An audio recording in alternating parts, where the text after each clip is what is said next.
2, 3, 4. 1, 2, 3, 4. Hey y'all, I'm Stacy. My pronouns are they, them, and I'm here today in my attic to talk with y'all about rhythm.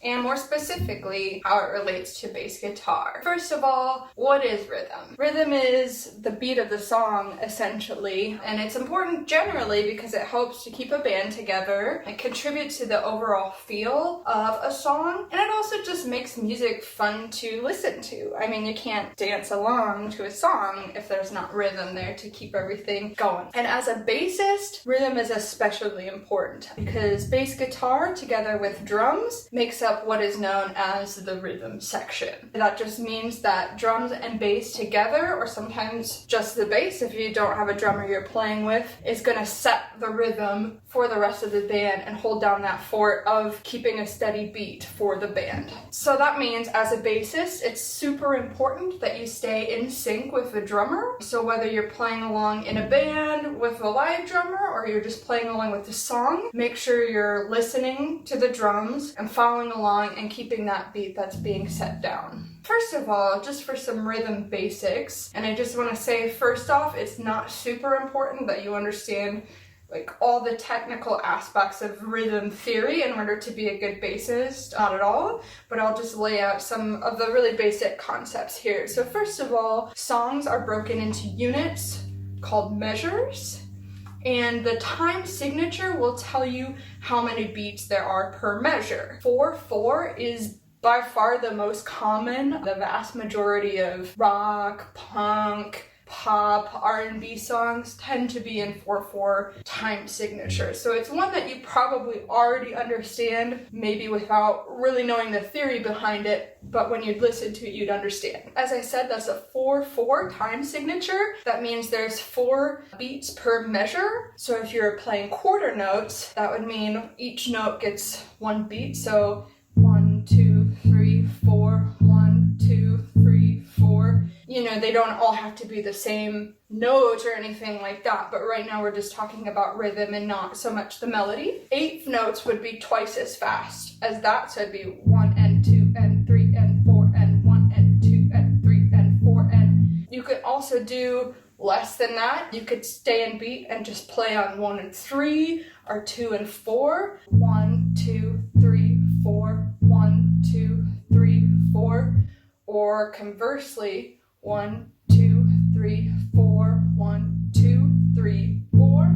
Those are all different things that you're staying in beat and you're keeping the rhythm, but you're not necessarily playing the same thing. Being part of the rhythm section, needing to stay in rhythm, needing to keep a beat, doesn't mean that you necessarily have to play every beat, that you have to play every beat the same. Definitely be creative with your bass lines. Just make sure you are staying in rhythm while you're doing so. Just to think about rhythm a little bit, as you're learning bass or writing a song on bass or writing a bass part for a song, some of the most popular rhythms that are out there for bass are more in that section of just you're holding down the rhythm. So either you're doing straight quarter notes, straight 8th notes, generally just in the root note of the key, which again, right now we're just talking about rhythm, so don't worry about like which note on the bass you're playing. Based on the song, you'll understand that a little bit better. So that could sound just a little bit like,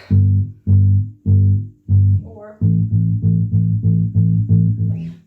have different feels, and it depends on what's going on with the rest of the music, how those are going to feel, whether or not those will feel right. Like I said, those are some of the most popular things to do, and they're absolutely fine to do. They keep the momentum going for the song, they keep that beat going for the rest of the band. But I would say the most important thing when you're thinking about rhythm and bass is, what do you want your bass line to do in a song? Do you want to just set that rhythm, hold it down, make sure the main rhythm of a song is accentuated? Then yeah, maybe you're just gonna play quarter notes or 8th notes. Do you want to add momentum or slow the song down?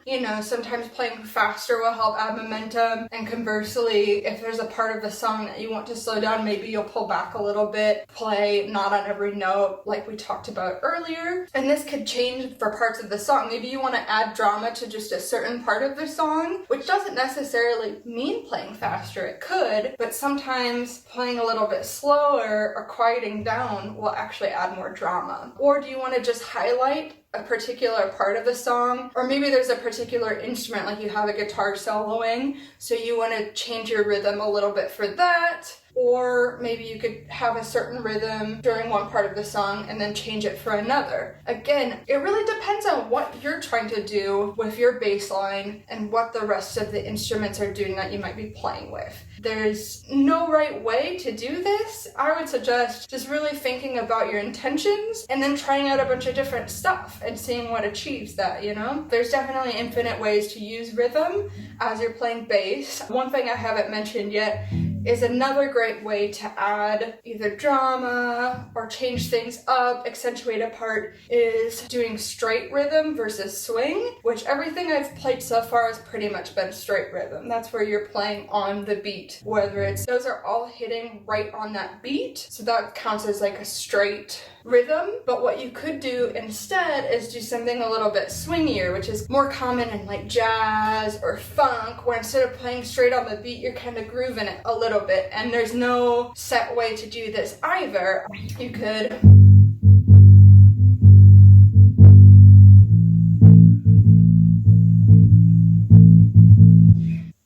infinite possibilities. Just remember that playing in rhythm doesn't necessarily mean you always have to play straight on the beat. However, a downbeat, which is the one of the 1 and 2 and 3 and 4, that's the most important one to make sure if you're playing with a band that you're all together. The downbeat and just the measures in a song anchor everyone together and make sure we're all playing the same stuff. Again, that doesn't necessarily mean you have to play something on that beat, but just make sure you're with whatever it is you're trying to do with your rhythm and together on that beat. So just keep in mind that's a really important one. You know, you can change your rhythm for different parts of the song, playing straight versus playing more swingy or groovier. You could definitely do one thing for one part of the song and a different thing for another part and see what kind of emotional effects that leads to. And rhythm and tempo go pretty hand in hand. Rhythm and tempo aren't exactly the same thing, but they are connected. So rhythm refers to the beat, whereas tempo refers to the speed of the song. So you could be playing a fast rhythm, but the actual tempo of the song might be slow. Think about that as well. What is the tempo of the song you're trying to play? And then what do you want your rhythm to do? And changing the tempo and the rhythm definitely affect the emotional impact of a song, so keep that in mind as you're writing. Just to sum up, bass is part of the rhythm section,